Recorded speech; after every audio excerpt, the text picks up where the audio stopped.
Today's parable of the sower. If you do a Google search, it pops up as one of the top 6 kind of things, the parable of. So it's quite a well-known parable. How many of you know this parable quite well? So how many want to come here and preach? I think maybe also because in New Zealand that many of us have quite close associations with the idea of gardening. We may not ourselves be gardeners, or we might have a partner who's far better at it than we are, or maybe our parents or our grandparents were very good gardeners. But this idea of food that we grow to supply for food, I think means that this parable resonates closely with our life and experience. Strangely enough, though, even though the imagery of this parable is quite accessible, it's quite easy to follow what is going on. From a very young age, I have never liked this parable very much. Now, at 8 o'clock, I had an interesting interchange with Waiora, because this is one of her favourite parables. So I said, well, just because I didn't like it didn't mean it couldn't be her favourite. So if it's your favourite, that's great. I just struggle with it. Because it always seemed to me that there's something inherently unjust in it. Not only to the seed that gets sown on rocky ground, or eaten by birds, or scorched by sun, or strangled by thorns, so it never gets a chance to flourish, but also to the soil that by chance happens to be poor, or have short-lived fertility, or be rocky, or not yet had chance to be broken down into little bits, to be part of a fertile soil. It just seems to mean as if they only get one chance and circumstances conspire against them from the start. Or maybe I'm being a little bit literal. My kind of indignant child self is popping forth here. When I was training at St. John's College a few years ago, this parable became part of a discussion in the class on Mark's Gospel.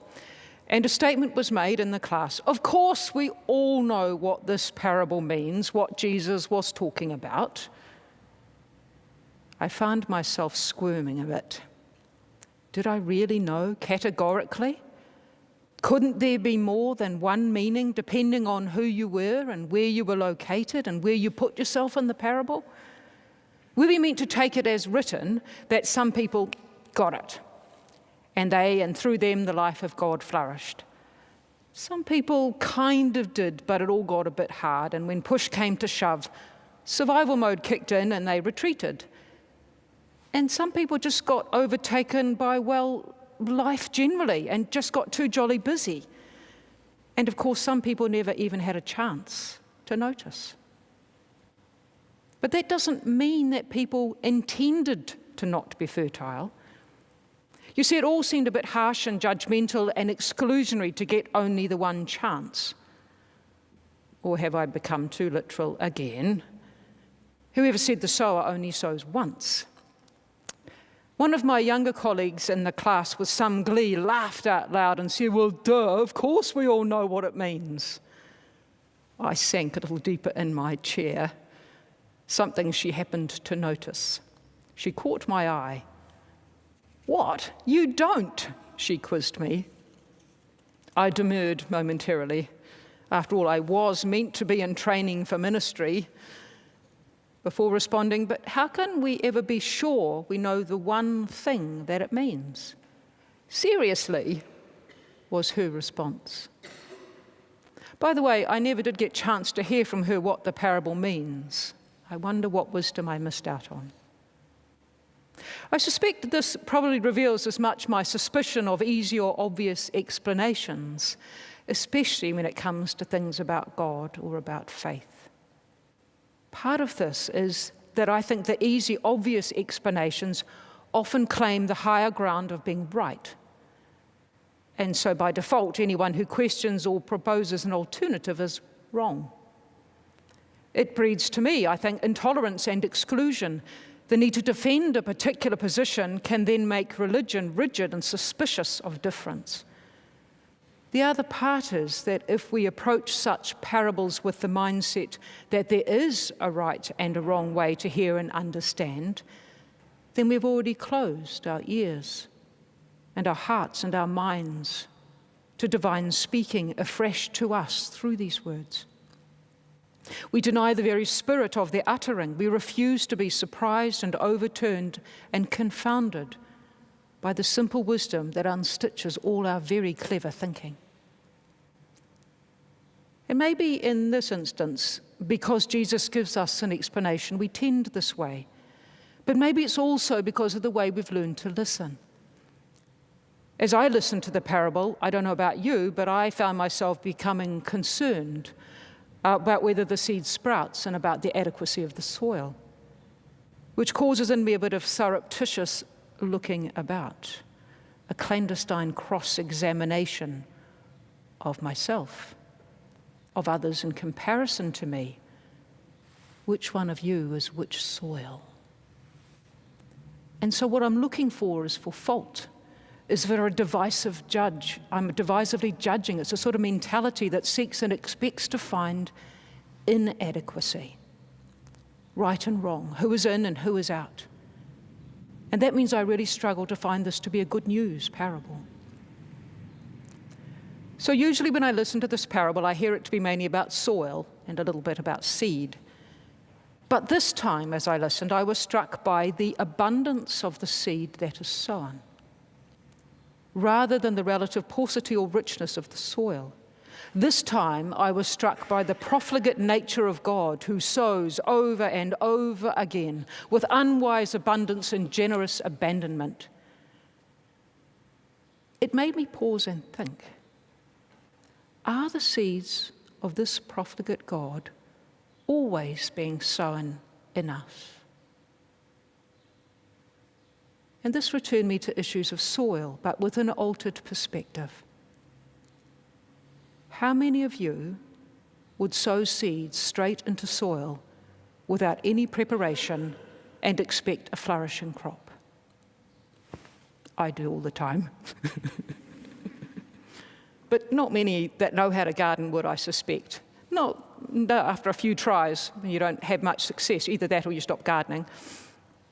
If you want a more abundant crop, you will probably spend some time finding out about the soil type. Feed and till and supplement it. Give it a chance to release its potential so it can be ground for the seed that takes root to flourish. And that's the other thing. We know that all seeds do not flourish in all places. Thank goodness for a variety of seed and soil and climate. Even the most inhospitable climes can prove fertile for some sort of seed, for some sort of plant to grow. Only in that particular place, in those particular conditions, does it flourish. Therefore, what makes for a good soil can vary. Whether a soil is deemed good depends upon what you expect the seeds sown in it to yield. So there are different fruits and seeds suited to different soils and the need for some preparation. Thank goodness for a profligate God with many and varied seeds.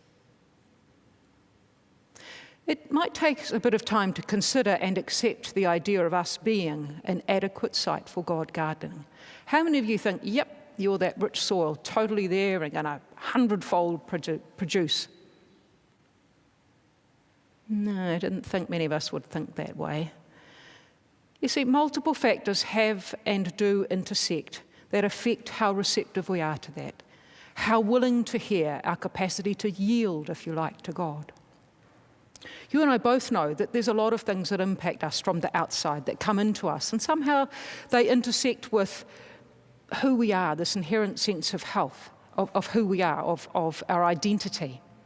They impact on us, those external things, significantly on how we develop and how we're formed.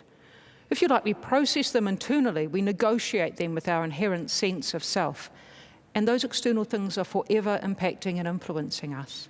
They influence how open we are to difference, how accepting we are of change and of being changed, how readily we accept, adapt, and or invite newness.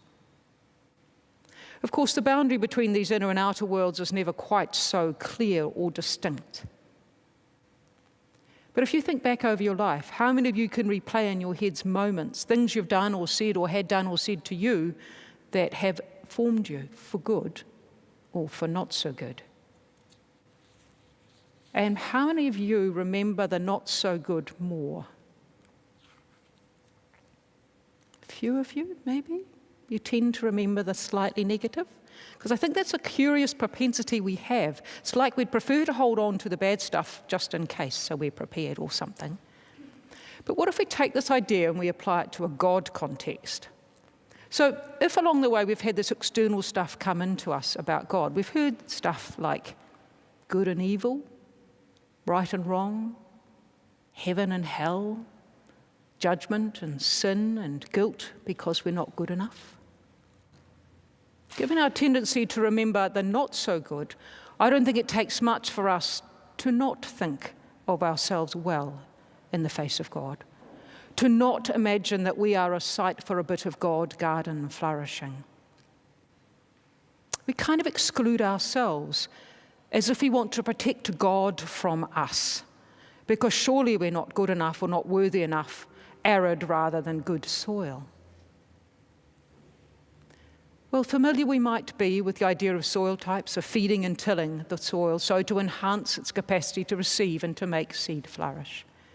Yet strangely, we don't seem to apply such wisdom, such patience, some understanding and attention to ourselves and our life in God. To imagine that the God who brings each of us into being desires that each of us are fed and sustained and prepared, so able to receive the seed of a flourishing life uniquely suited to us in our place, at our time. We worry about our adequacy, our being good enough, as if there's a singular ideal of good that we have to measure up to, and of course never quite do. Yet we know there are many seeds and many soils and many different fruits that are born only out of that unique combination. So maybe it's not about the soil or the seed. Maybe our biggest hurdle is to accept, to simply receive the potential for our full and fruitful life resides within that seed thrown and sown to us every moment of every day. It is the ground of our accepting it that will enable it to flourish.